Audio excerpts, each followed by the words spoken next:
Hello everyone, चलो हिंदी सीखे में आप सबका स्वागत करती मैं विशालाक्षी। दक्षिण भारत हिंदी प्रचार सभा में थर्ड लेवल राष्ट्रभाषा का न्यू सिलेबस में पद्य भाग, गद्य भाग, कहानी, रचना, अनुवाद, ఏకాంకి అన్నీ ఉన్నాయి। దానిలోని ఫస్ట్ మనం పద్య భాగంలో చదువుతాము। शुभकामना मैथिली शरण गुप्त के द्वारा लिखी गई कविता शुभकामना। इसमें मैथिली शरण गुप्त ने भारतवर्ष और भारतवासियों की एकता और उनके कल्याण की कामना करते हुए इस कविता को लिखा है। शुभकामनालो कवि गारू भारतवर्ष మన భారతదేశంలో ఉన్న వాళ్ళకి మంచి కోరి వాళ్ళు ఒక సద్మార్గంలో నడిచేటట్లు ఈ కవితని రాశారు। अब हम जो है पहले कवि का परिचय जानेंगे। कवि परिचयाన్ని మనం ముందర తెలుసుకుందాం। मैथिली शरण गुप्त को राष्ट्र कवि कहते हैं। इनका जन्म झांसी जिले के चिरगांव में 1886 में हुआ था और इनकी मृत्यु 1964 में हुई थी। इनकी प्रमुख रचनाएं हैं भारत भारती, पंचवटी, साकेत और यशोधरा। ये गांधी जी के अनुयायी थे। किसके अनुयायी थे? गांधी जी के फॉलोवर थे।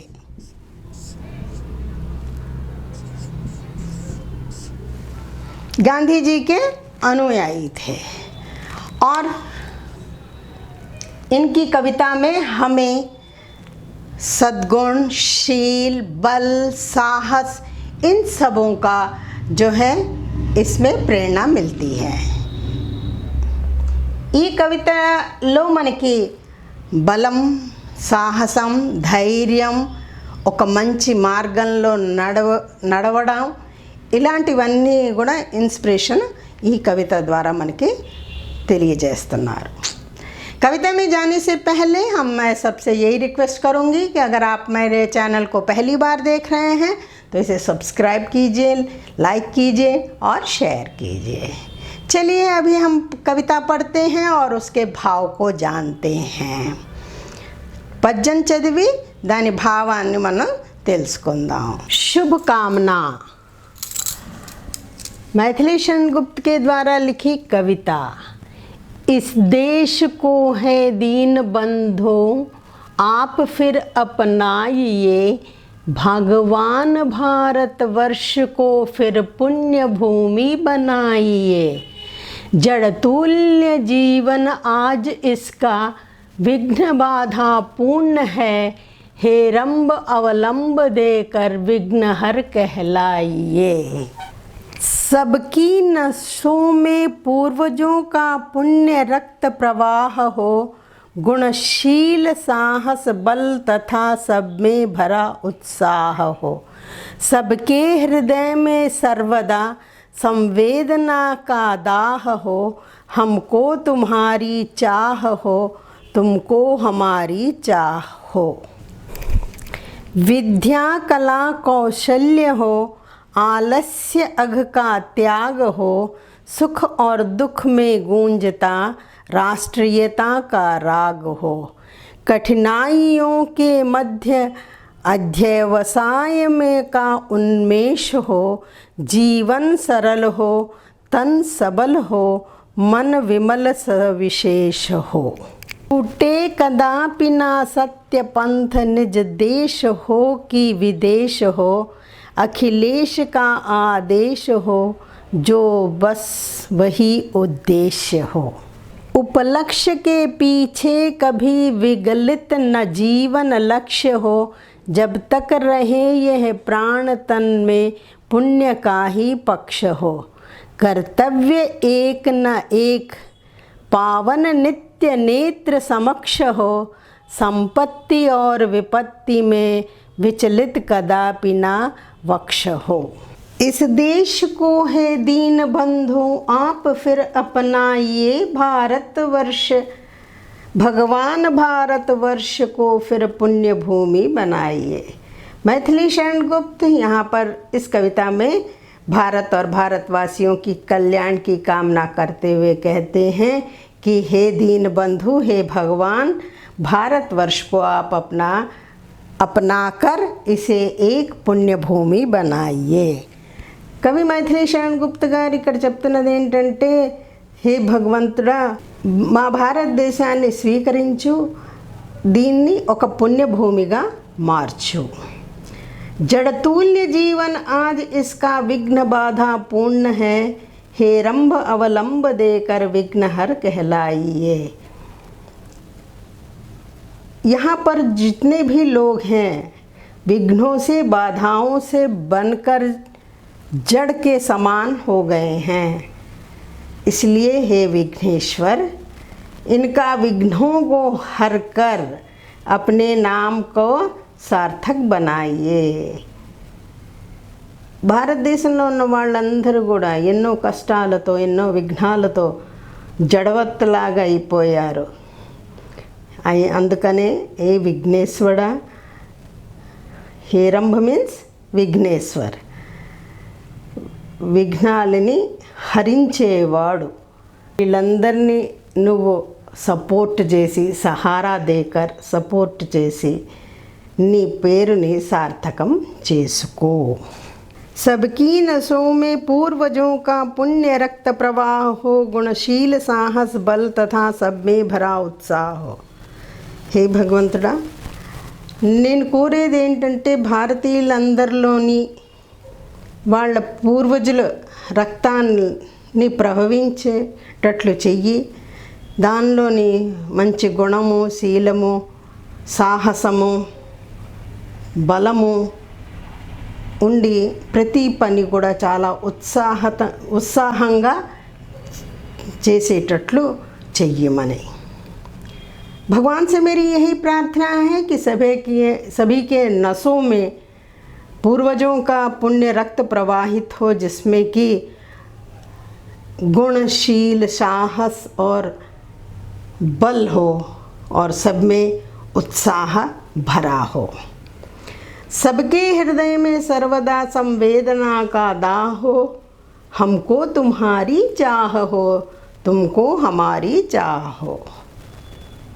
भारतीयों को ऐसा संवेदनशील बनाइए कि वो दूसरों के दुख को समझ सके, दूसरों की सहायता कर सके। सर्वदा अंटे ऑलवेज, ऑलवेज वो दूसरों की वेदना के बारे में समझे, जाने और दूसरों को याद करे, अपनी कृपा दृष्टि दूसरों पर रखे और दूसरे भी हमारी तरह हमें जो है हमारे लिए अच्छा कार्य कर सके। हे భగవంతుడా, ప్రతి వాళ్ళ హృదయంలోని ఎల్లప్పుడూ కూడా ఇంకోళ్ళ కష్టాలని అర్థం చేసుకొని వాళ్ళకి సహాయం చేసేటట్లు చెయ్యి, వాళ్ళకి మనని కోరుకునేటట్లు, మనం వాళ్ళని కోరుకునేటట్లుగా నీ కృపాదృష్టి మాపై ఉంచు। విద్యా कला कौशल्य हो, आलस्य अघ का त्याग हो, सुख और दुख में गूंजता राष्ट्रीयता का राग हो। प्रति भारतीय वासी में विद्या हो, कला कौशल्य हो और आलसपन को छोड़ दे और सुख में दुख में अपने राष्ट्रीयता का राग ही वो जपे। ప్రతి భారతీయ వాసీలోని విద్య ఉండాలి, మంచి కళలు ఉండాలి, వాళ్ళకి లేజీ పన్, ఆలస్య అంటే లేజీ పన్, లేజీనెస్, బద్ధకం అనేది దాన్ని త్యాగం చేసేసి ఎప్పుడు కూడా కష్టాల్లో అయినా సుఖంలో అయినా దేశం గురించి పాటలు పడేటట్లు, దాని మంచి గురించి ఆలోచించేటట్లు చెయ్యి। कठिनाइयों के मध्य अध्यवसाय का उन्मेष हो, जीवन सरल हो, तन सबल हो, मन विमल सविशेष हो। कठिनाइयों में भी वह परिश्रम करे। अध्यवसायी का मतलब होता है परिश्रम करना, मेहनत करना। हम अपने जीवन को बहुत ही सरल रखें, तन को सबल बनाएं, स्ट्रांग बनाएं और विशेष रूप से मन को शुद्ध और पवित्र रखें। दूसरों के प्रति अच्छा व्यवहार करें। ఇక్కడ కవి గారు చెప్తున్నది ఏంటంటే కష్టాలు వచ్చినా కూడా నిరాశపడకుండా శ్రమించి మనం పైకి రావాలని, మన జీవన విధానం చాలా సరళంగా ఉండాలని, మనస్సు పవిత్రంగా ఉండాలని, శారీరకంగా మనం చాలా స్ట్రాంగ్ సబలగా ఉండాలని, తర్వాత అందరికీ మంచి కోరేటట్లు ఆలోచించాలి అనేది ఇక్కడ మనకి కవి గారు చెప్తున్నారు। छूटे कदापि न सत्य पंथ निज देश को, हो कि विदेश हो, अखिलेश का आदेश हो, जो बस वही उद्देश्य हो। कवि यहाँ पर कहते हैं कि भारतीयों को कभी भी सत्य मार्ग को छोड़ना नहीं चाहिए, चाहे वो हमारा देश हो या हम किसी विदेश में हों। ये इसको भगवान का आदेश समझना है और हमारे जीवन का यही उद्देश्य होना चाहिए कि हम कभी भी सत्य मार्ग को ना छोड़ें। ఎప్పుడు కూడా మనం నిజ మార్గం సత్య మార్గాన్ని వదలకూడదు।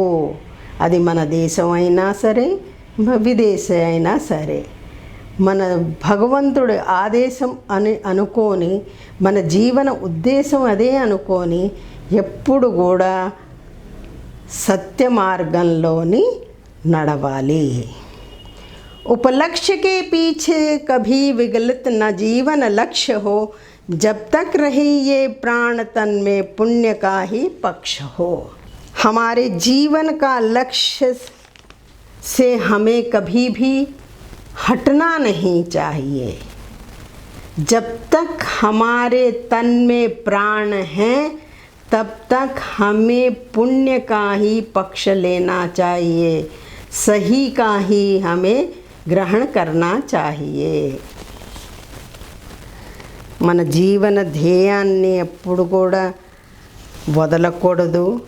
మన శరీరంలో ప్రాణం ఉన్నంతసేపు మనం పుణ్య వైపునే ఉండాలి, అంటే మంచి వైపునే ఉండాలి।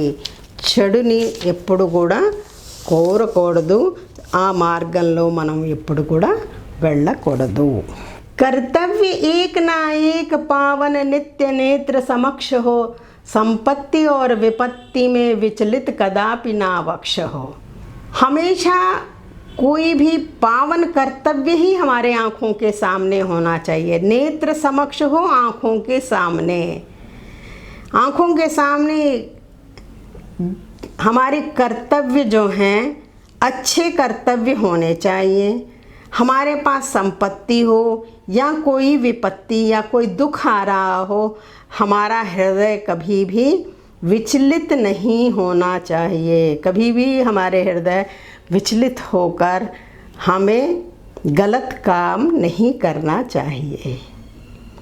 కవి గారు ఇక్కడ చెప్తున్నది ఏంటంటే మన కళ్ళ ముందర ఎప్పుడు కూడా మన కర్తవ్యాన్ని, మంచి కర్తవ్యాన్ని ఎదురు చూసుకొని దాని మీదే మనం పని చేయాలి।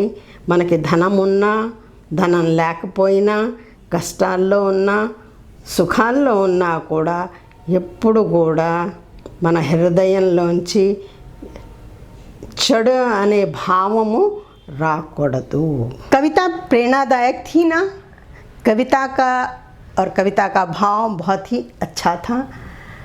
కవితలో భావం చాలా మంచిగా మనకి చెప్పబడింది। మన భారతవాసీలు ఎలా ఉండాలి అనేది దీనిలో చాలా బాగా వివరించారు. మీ అందరికీ నా వీడియో నచ్చినట్లయితే నా ఛానల్ని సబ్స్క్రైబ్ చేయండి, లైక్ చేయండి, షేర్ చేయండి, బెల్ ఐకాన్ని తప్పకుండా ప్రెస్ చేయండి. నోటిఫికేషన్ మీకు వెంటనే అందుతుంది. ధన్యవాద్.